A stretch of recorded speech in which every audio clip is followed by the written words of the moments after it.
Ce générique est de plus en plus incroyable. Je le kiffe, je connais par cœur. Bienvenue à tous et à toutes pour le débrief, le react, l'analyse, tout ce que vous voulez. Voilà. De la route en du tout cas, temps. on va parler de l'épisode 6, ça c'est certain. Voilà. Et ici, Laurie au calme et Captain Popcorn. Au cas où si vous oubliez, on sait jamais. Voilà, c'est nous. Et donc, on va commencer par un résumé. Comme d'hab. Ouais. En résumé, on raconte pas tout l'épisode, mais il faut que vous ayez vu l'épisode, c'est l'idée. Ouais, par contre. Donc, alors, un épisode qui était complètement mené du point de vue de Moiraine Sedai, avec l'excellente Rosamund Pike, mais on y reviendra. Et donc, voilà, ça nous permet d'apprécier encore une fois l'étendue du talent de l'actrice. Et j'ai beaucoup apprécié ce côté, c'est presque tout son point de vue. On va reparler du flashback d'introduction. Incroyable. Alors, un épisode aussi beaucoup sur la Tour Blanche, les coulisses de la Tour Blanche des Aes Sedai, ce centre du pouvoir avec ces femmes qui ont accès justement à ce pouvoir unique, à la magie. Et forcément avec les factions, les divergences d'opinion, les tractations de couloirs. Voilà, on voit que c'est pas si propre que ça. On a l'impression que c'est un peu du Dallas pour les anciens. Univers impitoyable, rempli de conflits. Pour les gens, pour aujourd'hui, on va parler peut-être un peu de Game of Thrones dans ce côté conflit, etc. Le pouvoir, l'envie et compagnie, là. Les alliances secrètes. Ouais, ce sont censés être des sœurs, mais ça se tire dans les pattes quand même. Voilà, c'est comme les familles en fait. Voilà. Les familles, c'est comme ça, c'est jamais parfait une famille. Eh ben, tu m'inviteras pas à tes repas de famille. Non. Alors, hop les. Voilà. Est-ce qu'on m'entend bien? Est-ce que tu m'entends EO? Voilà. Alors, on a un petit passage du côté de Matt avec sa guérison, bien sûr. Enfin, oui. on espère sa guérison, avec une belle scène sur laquelle on pourrait éventuellement revenir avec Moiraine qui va utiliser le pouvoir, faire passer cette espèce d'immondice noire de la bouche de Matt à la sienne. Et en fait, ce que j'aime beaucoup dans cette série, c'est la manière comment ils veulent expliquer les choses à travers le pouvoir. Parce qu'en fait, du coup, sans même comprendre ce qui se passe, juste avec le pouvoir, tu comprends facilement les choses en fait. Oui. C'est ça que j'ai remarqué dans cette série, c'est qu'en fait, le pouvoir montre bien ce qui se passe. Et t'as pas besoin de paroles, t'as pas besoin d'expliquer, pas besoin de dire elle a absorbé le poison qui était en lui. Enfin non, là ça se voit en fait. Donc en fait tout le monde le sait, tout le monde le voit, le spectateur le voit, on comprend direct, pas besoin d'en dire plus. Et ça je trouve ça vachement bien. C'est très bien imagé. Ouais, c'est show don't tell. Voilà, show don't tell. Ah ça j'avoue j'aime bien. C'est vrai que la scène était bien cool. Et je trouvais que c'était assez satisfaisant bizarrement de voir le truc sortir et tout. Et je me disais ouais, bonne vidéo satisfaisante. Alors a priori donc c'est un épisode qui va ouvrir vers un final en deux épisodes. On sait qu'il nous reste 2 épisodes sur les 8 de cette saison. Et on se doute que les 2 derniers seront assez, voire très mouvementés. J'espère. Je pense que ça va être un carnage parce que vu comment ça se passe là, à la fin de l'épisode, je me suis dit ouf, ça va être chaud. Le mec il espère carrément un carnage. Mais oui. Peut-être. Moi j'aime bien aussi les carnages, de temps en temps, ça fait pas de mal. Puis alors... alors du coup, là ils ont voulu quand même nous remettre le doute au goût du jour par rapport à qui est le dragon. Parce que quand Hyguen a parlé du pouvoir de Perrin à Moiraine, elle a dit le pouvoir du dragon peut se manifester sous n'importe quelle forme. Donc en fait, pour remettre un peu le doute sur qui est le dragon, parce que forcément on se disait voilà, Perrin c'est le loup, donc ça peut pas être un rapport avec le dragon, mais au final Moiraine remet le doute en disant que ça peut se manifester n'importe comment. Donc en fait on sait pas sous quelle forme le dragon va apparaître. Elle se demandait si elle a pas lu le scénario d'ailleurs pour dire attention. Ouais, grave, voilà, pour remettre un peu le truc, tu vois. Donc d'ailleurs il y aura encore ce débat de qui est le dragon. Donc préparez-vous à voter en fin de live, on en reparlera. Donc réfléchissez-vous pour nous dire qui est le dragon. Et puis commencez à poser vos questions et tout, n'hésitez pas. Sur le live. Donc en fait voilà, donc pour info, on est sur TikTok, sur mon TikTok, et on est aussi sur le Twitch Prime Video FR. Donc il y a aussi sur d'autres réseaux de Prime Video aussi, on est connecté. Ouais, mais là du coup je suis les deux, donc n'hésitez pas à poser des questions et à me dire des choses, etc. Donc d'ailleurs il y a eu Snowball qui a demandé si cette série elle vaut le coup. Alors Snowball, je te dis, cette série vaut grave le coup. Donc, c'est pas ici qu'on va dire le contraire, mais du fond de notre cœur... Non, vraiment, j'aime vraiment cette série. Vraiment. Ce qu'on peut aussi voir, c'est du coup le au revoir poignant de Moiraine à sa famille et à son amour, qui pour moi était vraiment important et juste rempli, juste avec des regards en fait. Le jeu de regard faisait que tu comprenais toute l'intensité de la chose et ce qu'elles se sont dit à travers ça, en fait, du coup, devant les autres pour en fait cacher leur au revoir, mais indirectement elles se disaient au revoir. Et ça, c'était vachement prenant, je trouve. Absolument. Ce que je vous propose, c'est qu'on passe maintenant à la partie échange d'appréciation sur ce qu'on a aimé l'un et l'autre sur cet épisode, pendant qu'on réajuste ton micro. Ouais, un problème de micro. C'est bon là ? Est-ce qu'on m'entend bien dans la régie ? N'hésitez pas à le dire, comme ça, ça sera réglé direct. Donc, on passe à nos échanges d'appréciation. Alors moi, j'ai beaucoup, exactement, la deuxième partie de ce débrief. Alors moi, j'ai vraiment envie de mettre l'accent, on est d'accord, sur Siouan Sanche et son interprétation par Sophie Okonedo. Quelle femme. Le personnage, vous savez, moi j'ai lu les livres, vous le savez, vous savez pas, hein, moi j'ai lu les livres, Laurie ne les a pas lus, et je peux dire que l'adaptation est super fidèle à cette femme de caractère qu'elle est dans les livres. Et de toute façon, j'ai trouvé que le personnage envoyait carrément dès l'introduction, quand on était incarné enfant, ça marchait très bien, une très jolie introduction. Trop kiffé. Et voilà, je te laisse justement. Ouais, justement, en fait, cette scène pour moi elle était incroyable parce que c'était à la fois simple, rapide, efficace, pas trop. En fait, quand on introduit justement ce personnage quand elle est enfant, cette scène-là, je la trouve incroyable parce qu'en fait, il n'y a pas trop de drama, c'est-à-dire qu'il n'y a pas trop de. Ils n'ont pas mis une enfance trop hardcore, trop difficile pour montrer qu'elle a bataillé et tout. Non, ils ont montré quelque chose de dur. De simple, en fait on comprenait directement le truc et en fait son père a directement décrit le personnage qui était et en fait tu comprends rien qu'avec cette petite description comment elle est arrivée au sommet parce qu'en fait tu te dis bon c'est qui ce personnage là et après tu apprends qu'en fait c'est la personne qui est la plus puissante du monde en fait et rien que par son éducation, par son père qui l'a décrite et qu'en fait il même a dit t'es trop importante pour ce monde en fait où en fait t'as pas le niveau, enfin ton niveau est beaucoup trop élevé pour être dans cet environnement là. Et en fait, là, tu apprends qu'elle, dès petite, elle a vécu par elle-même, toute seule, avec un père qui l'a archi bien éduqué, et c'est devenu la big boss du game, quoi. Donc ça, j'ai vraiment apprécié cette introduction. Maligne comme un brochet et forte comme le courant de la rivière. Ouais, voilà, laisse tomber. Le mec savait tout, il a fait un foreshadowing là, sur sa vie, là, en 2 secondes, et ouais. Non, franchement, c'était... Puis même le revoir était poignant, le père... l'acteur a très bien joué, non, franchement, c'est incroyable. Très émouvant. Tu ressens trop bien l'émotion, ça, par contre, j'apprécie beaucoup. Tu voulais aussi nous parler de la relation entre Moiraine et Siouan. Ouais, alors là, je t'avoue que je m'y attendais pas du tout. Là, mais moi, je me suis pris le plot twist. Je me suis dit vraiment, voilà, elle va se faire déchirer Moiraine par la bosse et tout. Elle se fait déchirer en public. Tu te dis, waouh, voilà, ça c'est chaud et tout. En plus, on montre le passé. Tu te dis, ouais, ça va être dur et tout. Et là, direct, t'apprends qu'elle va chez elle en cachette, dans sa chambre, qu'elles sont complices depuis le début. Et Love to Love. Love to Love, qu'elle joue un rôle. Et là, tu te dis, oh, les gamins, ils m'ont eu. Là, j'avoue, voilà. Même moi, je me suis fait avoir par ce passage-là. Moi, qui aime bien faire des petites théories et compagnie, là, je l'ai même pas vu venir. Mais si on revoit l'épisode, on capte bien qu'il y a quelque chose dans le jeu de regard, même quand elle joue la comédie au début. Okay. On voit dans le regard qu'il y a une relation un peu particulière. Ouais, d'accord. Ouais, bah ça, je l'avais même pas du tout. Je l'avais pas vu. En fait, je me suis vraiment laissé avoir comme les sœurs. J'étais comme une sœur. Alors moi, après, sur ce que j'ai... Là, on y reviendra clairement sur... quelques explications sur l'univers, etc. J'en dirai pas trop, mais on reviendra sur ce passage quand Moiraine passe dans cette chambre. Est-ce que c'est vraiment une chambre d'ailleurs? Mais on va y revenir. On passe à un autre personnage, Egwene. On n'a pas énormément de choses à faire dans cet épisode, mais j'ai beaucoup aimé juste un petit passage. C'est quand, justement, avec Nynaeve, elles sont dans les appartements de Siouan. Et Siouan dit, tu es la canalisatrice la plus puissante depuis des milliers d'années. Et tout, t'as Egwene qui commence à bomber le torse. Oui, de ouf. La bonne élève, qui et tout. Et puis quand elle comprend que Siouan passe par la Nynaeve, elle est un petit peu déçue. Mais... Ouais, d'ailleurs, ça, je pense, ça laisse... je trouve que ça laisse un peu, tu vois, ça montre un peu une facette d'elle qu'on connaissait pas. Orgueilleuse, vaniteuse, tu vois le côté moi je trouve tellement sûr d'elle. Pour moi, c'est vraiment le côté bon élève, elle a envie de... Ah, tu penses? Ouais, mais moi je pense que ça peut laisser un complexe, tu vois ce que je veux dire? Oui, je suis d'accord. Tu vois, genre en mode en fait c'est pas moi la plus forte. Ouais, voilà, c'est ça. Ouais, voilà, donc je pense que plus tard ça peut laisser forcer un truc. Ça peut laisser planer un truc plus tard, je pense. D'ailleurs, là, quel charisme quand elle donne la leçon là, et quand même à un moment quand elle monte le doigt pour arrêter pour calmer Nynaeve là, qui était trop Nynaeve, franchement, je l'aime bien, mais des fois elle abuse, hein, elle est beaucoup trop vénère à chaque fois. Elle a un caractère à double tranchant, là, on voit les mauvais côtés, mais il y a des gens déjà qui disent je la supporte pas et tout, mais moi c'est un personnage entier, ça fait partie de ses mauvais côtés, mais elle a aussi des bons côtés. On reviendra sur le fait, vous avez vu derrière Siouan, juste avant, on voit l'équivalent, un peu l'équivalent de ce portrait, de ce qu'il y a dans la chambre de Moiraine.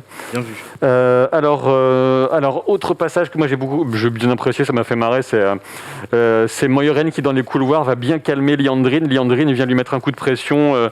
Matt Cotton, personnes, ils viennent tous de la même région. Je sais que tu les as retrouvés dans une auberge et tout, et t'as Moiraine qui approche d'Éther. Et moi, je connais l'homme que tu vois, je sais plus où, et si tu sais ce qui se passera si j'en parle à tes sœurs rouges. Mais ça, encore une fois, c'est un plot twist parce que pour ça, on se disait, bah oui, elle déteste les hommes, du coup, elle fréquente que des femmes, mais en fait, non, en fait, on fréquente un homme, tu vois. Là, t'es en mode, ah bon, bah tu vois, encore une claque, tu vois. Ouais. Du coup, dans les commentaires, du coup, on me dit, oui, quelqu'un s'est pris une claque aussi par rapport au plot twist, que c'est sa personnalité à Nynaeve d'être comme ça. Voilà, que c'est une très bonne scène aussi. Voilà, donc les gens seraient d'accord avec nous, donc c'est super. Donc jusqu'ici tout va bien. Tant que vous êtes d'accord avec nous, on est content. Voilà, si vous n'êtes pas d'accord, dites-le, parce que comme ça peut laisser place à des débats. Bien donc sûr. si vous n'êtes pas d'accord sur des choses, dites-le, hein, nous on est chaud pour en parler. Le côté ils se réunissent à la fin, je te laisse en parler un petit peu, c'était satisfaisant les enfin je me suis dit, enfin les gars ils se retrouvent. Je me dis, ça fait un peu, voilà. Les gars étaient en dehors et tout, maintenant ils se retrouvent pour une seule quête et tout. Mais bon, ma joie a été de courte durée, j'avoue, parce qu'au final ils sont pas tous réunis ces bonhommes, ils sont pas tous réunis. Parce que voilà, on a un petit coup de Trafalgar de notre ami Matt, qui enchaîne, je trouve, les Trafalgar jusqu'à maintenant. Et voilà, donc j'étais quand même content de cette scène, même le fait qu'ils se revoient, qu'ils étaient contents. Ils font des petits câlins, ils sont heureux de se revoir. Et là, je me suis dit, enfin, je pense qu'ils ont enfin compris que Moiraine n'était pas leur ennemi, parce que jusqu'à maintenant, ils n'arrêtaient pas de douter de sa parole, de dire, est-ce que vous êtes sûr que voilà, vous êtes avec nous et compagnie. Et là, je pense que c'est une bonne preuve, parce que franchement, tout ce qu'elle a sacrifié pour eux, là, sacrifie beaucoup pour leur gueule, hein, donc il faudrait vraiment qu'ils s'en rendent compte. C'est vrai que de ce point de vue-là aussi, on a vraiment senti le changement quand on rentre, de voir les risques qu'elle prend pour guérir Matt, pour le sauver en tout cas, quand il vient la remercier. Oui, c'est ça, oui.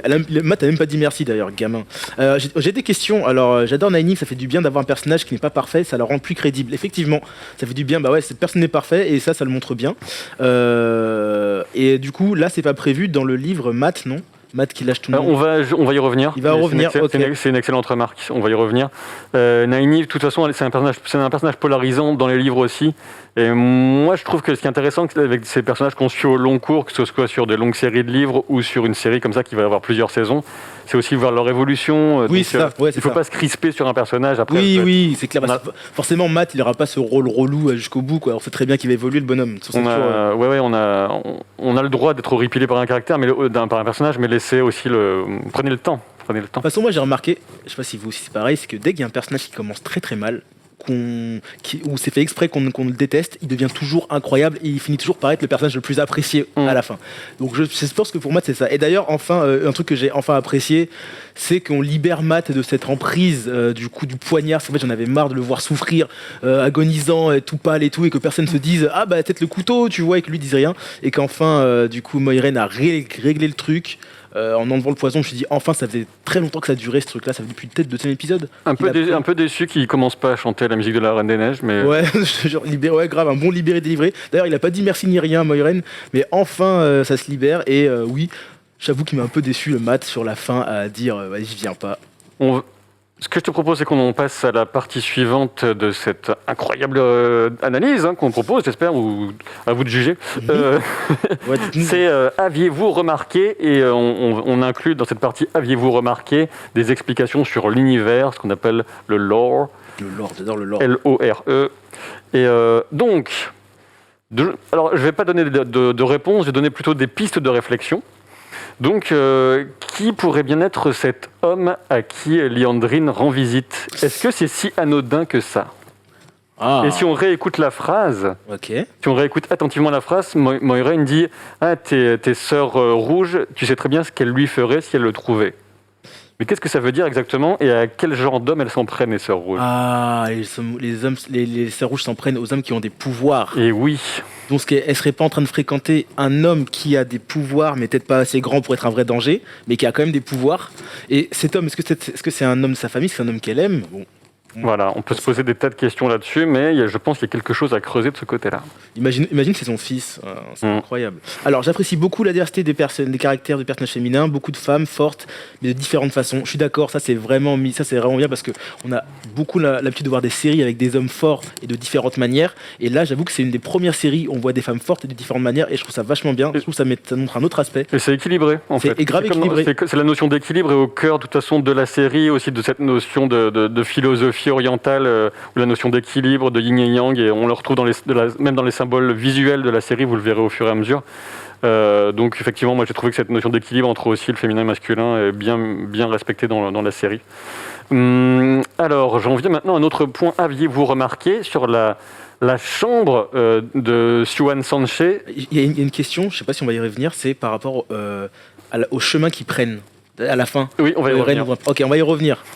On va y revenir. Donc l'endroit en tout cas où Moiraine vient retrouver Siouan.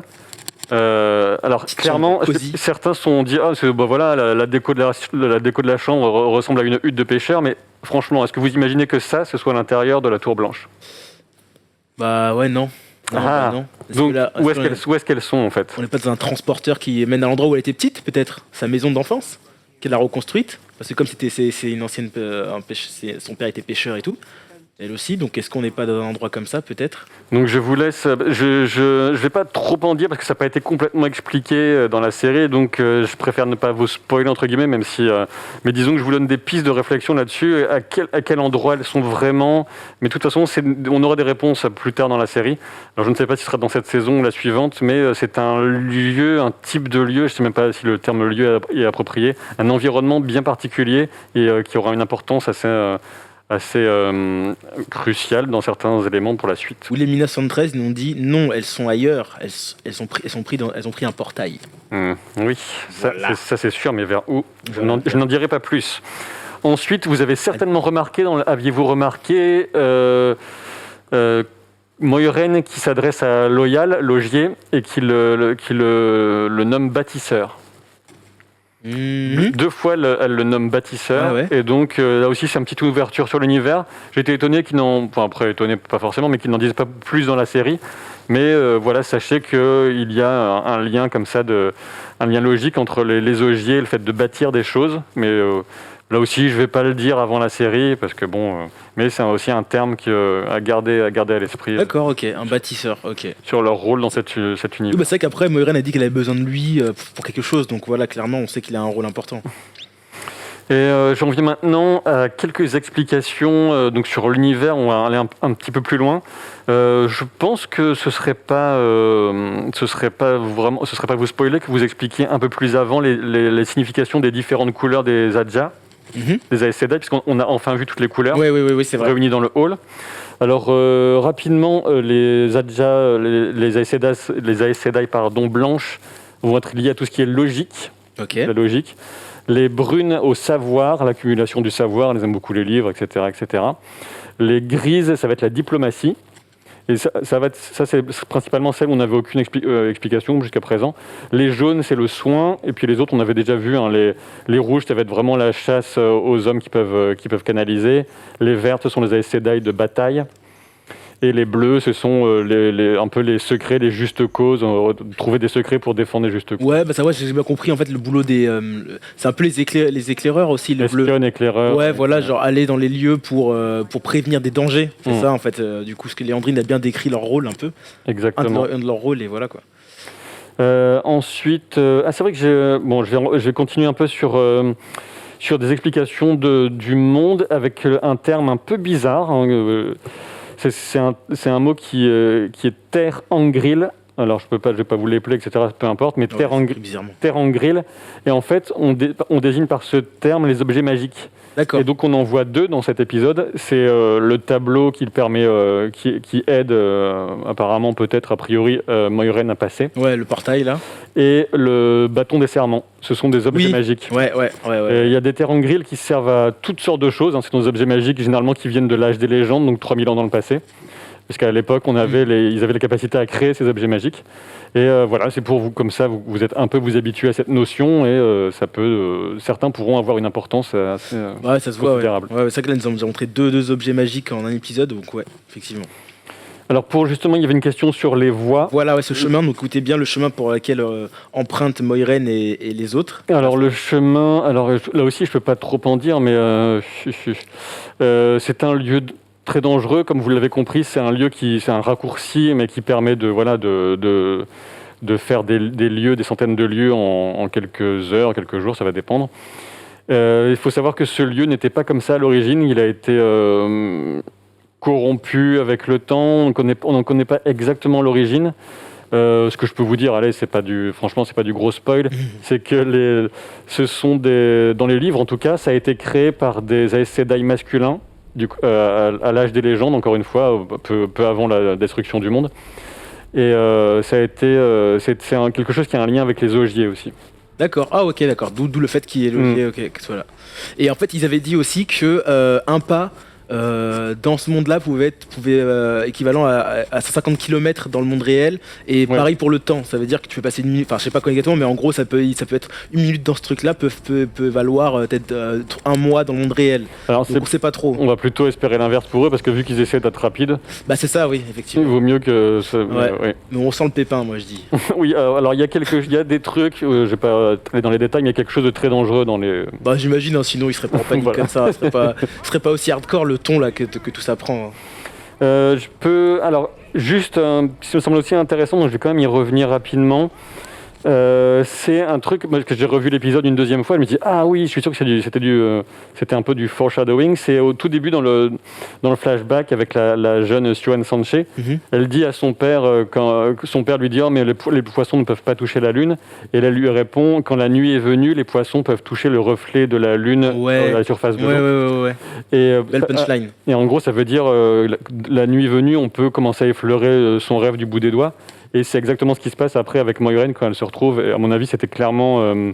c'est la nuit, elles peuvent effleurer leur rêve. Oui, parce que la nuit, elles se retrouvent. Voilà. Parce que, oui, incroyable. Donc, bien vu. C'est joli, quoi. Donc c'est pour ça que je vous l'avez pas vu venir, celle-là, dans le chat. Non, j'avoue, beau gosse. Et enfin, dernière remarque, c'est est-ce que vous aviez quand même fait attention à la chef des Aes Sedai Adja Bleu, qui retrouve dans les bains Moiraine, et qui dit je vais aller enquêter sur des bateaux qui disparaissent à l'ouest. Ouais, elle avait dit ça. Je vous dis juste, c'est peut-être pas complètement anodin. Ok. Voilà. Mais attention, là, c'est du foreshadowing pour loin. Ok, d'accord. Donc plus tard, il y aura un truc de fou. Ok, ça c'est bien ça. C'est bien ça, des trucs comme ça. Donc, du coup, maintenant, on va parler de la partie théorie, la partie qu'on aime, la partie on va se projeter loin. Pour aller plus loin, avec tes théories et quelques différences avec les livres. Ok. Donc du coup, tu parlais du bâton des serments. Je peux parler du bâton des serments dans les différences avec les livres. Ce qui est assez amusant pour ceux qui ont lu les livres, c'est que finalement, on sait que ce bâton des serments, normalement, va être utilisé pour la cérémonie d'intronisation des Aes Sedai. Lorsqu'elles deviennent Aes Sedai, elles vont prêter 3 serments. On en a déjà un petit peu parlé, le Moiraine en a parlé un peu dans les épisodes précédents. Et comme elles n'ont pas le droit de mentir, en fait, elles pourraient tout simplement demander à Moiraine de jurer de ne jamais revenir. En fait, c'est vrai. Ne peut pas mentir. Ouais. Mais en fait, la série va vraiment utiliser cette scène pour le côté touchant. Oui, c'est ça, pour le revoir. Ouais. Et pour que les spectateurs voient comment fonctionne le bâton des serments, tout simplement. Oui. Mais il y a ces petites différences. Et tu vois, encore une fois, que ce que je disais tout à l'heure, dans le sens où le pouvoir explique facilement la scène, pour moi, le coup du bâton, c'était largement bien explicite, avec la lumière qui part de elle et qui prend tout le bâton pour aller s'évaporer vers Moiraine. Tu comprends largement la transmission, tu vois. Et ça, c'est vraiment bien fait, tu vois. Du coup, t'as pas besoin d'expliquer le phénomène qui se passe à travers le truc, tu vois, parce que du coup, ça monte bien. Ouais. C'est vachement stylé. L'œil du monde, ensuite, vous avez sans doute fait attention à ce terme. C'est Siouan qui dit que dans ses rêves, elle a l'impression que le ténébreux serait au niveau de l'œil du monde. Alors, il faut savoir que dans les livres, l'œil du monde, qui est justement le titre du premier livre, c'est pas la même chose que la prison du ténébreux. Mais là, apparemment, dans la série, ils ont réuni les 2 lieux. D'accord. Œil du monde et prison du ténébreux. Ok, d'accord. Ouais, c'est là où le ténébreux est affaibli. Sachant que je vais pas vraiment vous décrire ce qu'est l'œil du monde dans les livres, puisque ça pourrait jouer sans doute dans les épisodes. Donc, je vais me taire et vous laisser découvrir. Ok. Et en fait, maintenant, on en vient, tu voulais en parler justement, on va développer ça un peu plus, c'est la dernière scène sur Matt. Ouais, je me vois dans les chats, ça parle de l'acteur et tout carrément. Ouais, parce qu'a priori, je n'ai pas vu les 2 derniers épisodes, hein. Mais je sais qu'il y a un changement d'acteur entre la saison 1 et la saison 2. D'accord, ok. Et on ne connaît pas les circonstances, etc. Mais je pense qu'il a dû quitter le tournage assez rapidement, et c'est possible, et je trouve qu'ils ont bien géré le truc. Mais c'est peut-être la dernière scène de l'acteur de la série, tout simplement. Ok. Et donc pas sûr du tout qu'on revoit Matt d'ici la fin de la saison. Ok, donc en fait je comprends mieux le pourquoi du comment en fait. Ok, d'accord. Parce que moi du coup j'ai fait des théories là-dessus. Ouais. J'ai commencé à me dire oui, ça c'est parce que voilà, nanana. Ok, bah dans ce cas, d'accord. Bah, forcément ils incluront dans la suite ce choix du personnage. Oui, forcément. Tes théories peuvent tenir la route quand même. Ok, c'est vrai. Donc ouais, voilà, c'était vraiment ça. Du coup, j'étais pas. Ok, mais ça, je suis pas au courant de ça. Que, du coup, l'acteur a changé. Donc là, c'est bon à savoir. Alors pour ma petite partie de théorie, en fait, c'est un peu plus mitigé, mais en fait, c'est par rapport à Moiraine et Siuan qui se font la promesse avec le bâton. En gros, elles se disent, tu reviendras pas à la tour, sauf si je te le demande. Donc en fait, elle peut revenir à la tour si Siuan lui demande. Sauf que on sait très bien qu'il y a un conflit dans la tour, qu'il y a Liandrine qui veut le pouvoir. Donc, que se passera-t-il si Moiraine doit revenir à la tour, qu'elle peut revenir parce que Siuan ne peut le décider, mais que Siuan est justement réduit au silence. Alors, soit emprisonné, soit décédé, on ne sait pas. Mais du coup, je pense qu'il va se passer quelque chose comme ça. Une phase où Moiraine doit absolument revenir à la tour, mais elle ne peut pas parce que Siuan est prisonnière ou décédée, etc. Je pense que ce serait plus décédé et tout, parce que je pense qu'il y aura, je vois bien la scène épique où elle dit le dernier mot pour que Moiraine revienne à la tour et que Moiraine arrive à la tour et que c'était trop tard mais qu'elle a quand même réussi. Enfin, je vois bien un truc comme ça. Du coup, deuxième théorie, ça va de soi aussi, c'est que Liandrine prenne le pouvoir parce que justement, Liandrine prenne le pouvoir parce que Moiraine n'est pas là pour l'empêcher. Donc ça, c'est sûr, je pense. Et en fait, je pense qu'il y aura un genre d'espèce de bond dans le temps.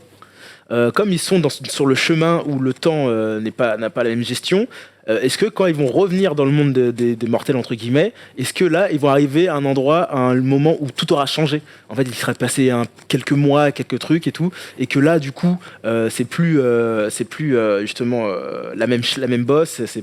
Maintenant c'est Liandrine qui contrôle. Matt a changé parce que du coup Matt a passé du temps seul. Est-ce qu'il a changé? Il est devenu une autre personne? Enfin voilà, c'est tout ça que je me demande. Alors généralement je réagis pas sur la théorie parce que bon, moi, je connais les livres, même s'il y a des modifications dans la série. Généralement je peux quand même plutôt pas mal deviner ce qu'ils vont faire.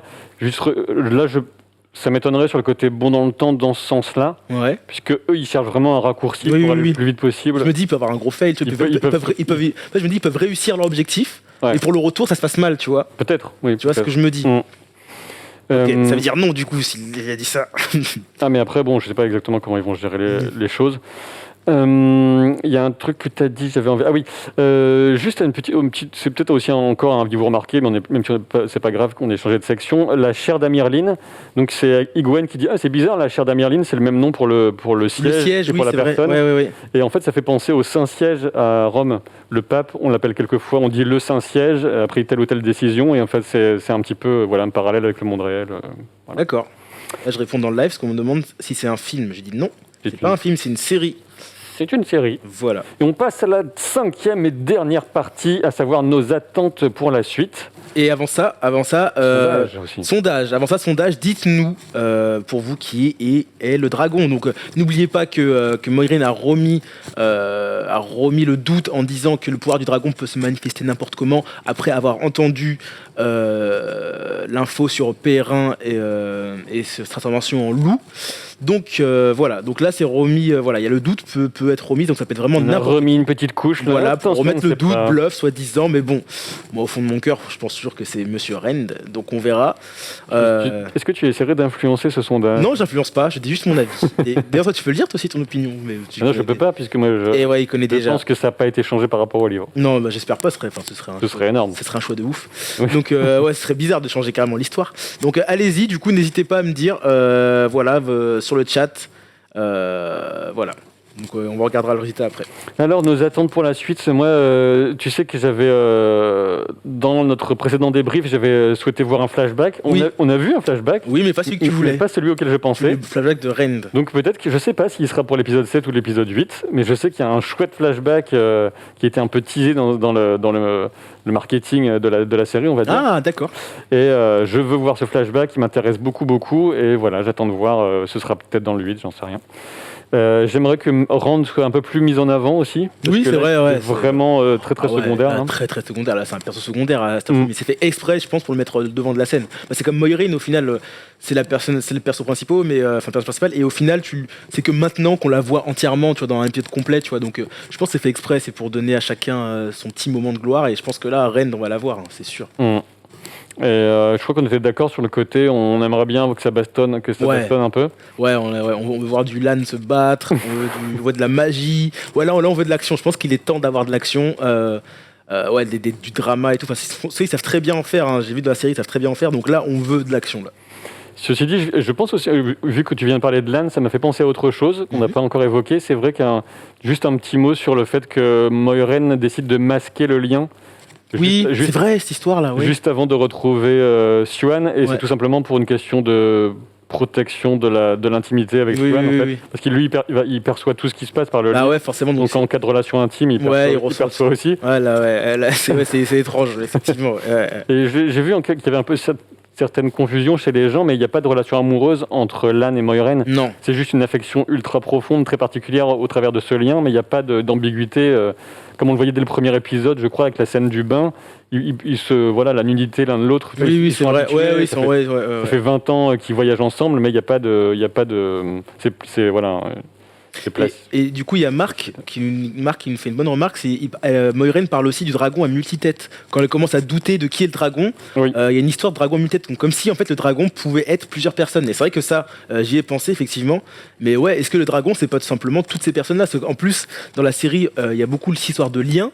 On a vu Léandrine pour arrêter le faux dragon qui a utilisé les pouvoirs de ses sœurs pour neutraliser le dragon. Donc en fait, on a ce côté qui est possible, cet aspect, réunir des personnes ensemble pour n'en faire qu'un. Donc est-ce que justement les dragons ne sont pas toutes ces personnes-là qui font un dragon en fait, et c'est un dragon à multitête? Toi tu en avais parlé assez tôt dans ouais. Oh là, théoricien de luxe. Donc il laisse la porte ouverte à ça, effectivement. Le terme que je cherchais, c'est platonique, bien sûr, mais c'est la relation une forme d'amour platonique, si on veut, entre Moiraine et Lan. Alors, ce qu'on a déjà, qu'est-ce que ça donne quoi sur le... Bah là, ça parle pas trop du qui est le dragon, là, on est plus... Vous n'avez pas voté? Vous n'avez pas voté, il y a juste un reine et c'est tout, quoi. Voilà. Avec 100% des votes. Là, par contre, ça parle beaucoup du truc, tout, ça parle beaucoup de la série et tout, c'est vachement bien. Voilà, mais il n'y a pas de reine, du coup. Donc, qui est le dragon pour vous? N'hésitez pas à le dire. De toute façon, on a bientôt fini le live, donc du coup, n'hésitez pas à dire qui est le dragon. Mais si on peut rebondir sur quelques remarques, etc. Ouais, il y avait un truc que je voulais parler, j'ai oublié. C'est par rapport à cette histoire de lien qu'il y avait, je sais plus trop, avec le dragon. Qui est le dragon? Je sais plus. Sinon, moi, je peux vous rajouter aussi un petit élément pour le plaisir. C'est que le signe qu'on trouve sur la maison brûlée, calcinée de Siuan et de son père, au tout début, c'est ce qu'on appelle le croc du dragon. Et c'est la marque. C'est une marque dont la véritable signification a été perdue au fil des âges, comme beaucoup de choses dans cette série. Et c'est quelque chose qui va être apposé sur les demeures, souvent des gens qu'on soupçonne d'être en lien avec le ténébreux, etc. Et là, ils ont poussé dans cette région jusqu'à... On se méfie, on déteste les femmes qui ont le pouvoir. Quand on a l'extrait, là, justement. Et a priori, je pense qu'on est avec tous les deux, on est dans la région de Tyr. Je crois qu'il le dit un moment, le père. Une région qu'on sera appelé à revisiter, d'ailleurs, plus tard, dans la série. Et magnifique paysage naturel aussi. Je sais pas... Beaucoup, ça faisait vraiment partie de la magie de cette scène d'intro aussi. Et du coup, on m'a dit que le sondage, il a pas popé le sondage, mais au pire, écrivez, vous pouvez écrire. Donc là, je vois plein de reines qui sortent, mais vous pouvez écrire, pas besoin du sondage, écrivez en 2 secondes qui vous pensez le dragon, et puis voilà. Donc effectivement, c'est cette trace de... Je pense, par contre, on sait pas vraiment le bond dans le temps, ce que je t'avais parlé tout à l'heure, c'est on sait pas quel âge ont les Aes Sedai. Est-ce que c'est à base de 300 ans? Est-ce que c'est à base de 30 ans? De 40 ans? Siuan, on sait pas quel âge elle a, parce que ça se trouve, les gens qui aimaient pas les femmes, c'était il y a longtemps. J'imagine qu'ils veulent pas que les femmes soient au pouvoir, c'était il y a longtemps, je suppose. Enfin voilà, il y a plein de trucs comme ça. Et d'ailleurs, on apprend aussi que c'est vraiment Siuan qui a bâti la tour blanche, en fait. C'est quand elle engueule Moiraine, elle dit vraiment que c'est elle qui a tout créé de A à Z. La tour blanche est nettement plus ancienne qu'elle. D'accord. Donc c'est une façon de parler où elle dit ce monde lui appartient, etc. Mais c'est parce que c'est pour souligner l'importance de la position de Chère d'Amirline. Et comme on a parlé tous les deux juste un peu avant le live, dans les livres, il y a une notion effectivement de longue espérance de vie des Aes Sedai, d'autant plus qu'elles sont puissantes. Ouais. Et je ne sais pas à quel point ils ont repris ça dans la série. Pour l'instant, il y a un flou artistique autour de leur durée de vie. Et je pense que c'est volontaire, sachant aussi que dans la série, ils n'ont pas repris le côté deux choses. En fait, ils n'ont pas repris le côté très peu expressif des émotions, parce qu'en termes de jeu d'acteur, de plaisir à regarder, je pense que ça passerait très mal en fait. Autant dans un livre ça passe bien, mais en tant que dans une série, je pense que c'est un bon choix de garder des expressions d'émotion. Sinon, franchement, regarder toujours des gens qui restent super impassibles, ce serait ultra pénible. Et par ailleurs, elles ont dans les livres un visage un peu sans âge. D'accord. Et, c'est dur, et là, en termes d'effets spéciaux, c'est impossible dans une série. Tu peux pas foutre des peaux toutes lisses. Des effets numériques sur tout le monde, c'est ingérable. Donc voilà, on a tout simplement les actrices telles qu'elles sont. Et je trouve que c'est plutôt mieux. C'est mieux, je suis d'accord. Ok, bon bah du coup, pour le sondage, c'est plus mon Rend. Encore une fois, j'ai pas vu d'autres blazes que Rend. D'accord. Donc voilà, on est encore là-dessus. Et puis c'est vrai que de toute façon, même moi, je pense aussi, pour l'instant, y a rien qui montre. Bien, réponse peut-être ce vendredi qui approche. Oui, voilà, donc vendredi prochain. Vendredi, on sera le 17, je pense. Ouais, nouvel épisode. Donc on attend avec impatience. Que là, ça devient sérieux parce que le ton que ça prend, les au revoir de la tour et tout pour aller là-bas. Enfin, on sent même que Moiraine n'est pas du tout sereine. Et d'ailleurs, oui, le truc dont je voulais parler, c'était la question que un des deux avait posée, c'est qu'adviendra-t-il des personnes qui ne sont pas les dragons? Madame, est-ce qu'on va tous mourir? Voilà. Alors, j'ai pas vraiment le droit de mentir, alors on découvrira sur place? Ouais, voilà, on va découvrir les enfants. Qui va mourir? On verra si vous allez mourir, les enfants. Ouais, moi, je trouve ça important parce que du coup, t'es en mode. Du coup, là, on peut comprendre le comportement de Matt, qui à la fois, lui, veut vivre pour ses sœurs. Donc, c'est très bien qu'il est motivé par ses sœurs et que c'est une cause légitime et noble de penser à ses petites sœurs. C'est ça que lui, quand même, il veut pas trop prendre trop de risques. Il veut pas non plus sacrifier pour une cause où il y croit pas vraiment. Et parce que lui, tout ce qu'il veut, c'est protéger ses sœurs. Donc, et puis il se dit, de toute façon, c'est pas moi le dragon. Ouais, c'est pas moi le dragon, c'est bon, quoi, tu vois. Alors, donc voilà. On sait pas. Voilà, donc on verra. Merci à tous et à toutes d'avoir suivi le live. Toujours un grand plaisir d'être avec vous et de vous répondre. Bien. Et là, du coup, vous avez été très réactifs, vous avez énormément parlé, donc ça fait vraiment plaisir. Donc merci beaucoup. Donc on se retrouve, nous, lundi, la semaine prochaine, à midi, ici même, sur les mêmes réseaux, pour débriefer de l'épisode 7 qui s'annonce épique. Et j'ai hâte. Franchement, j'ai hâte. Vendredi, je serai à fond. Merci beaucoup. Merci à tout le monde. Bonne semaine. À bientôt. Salut. Ciao.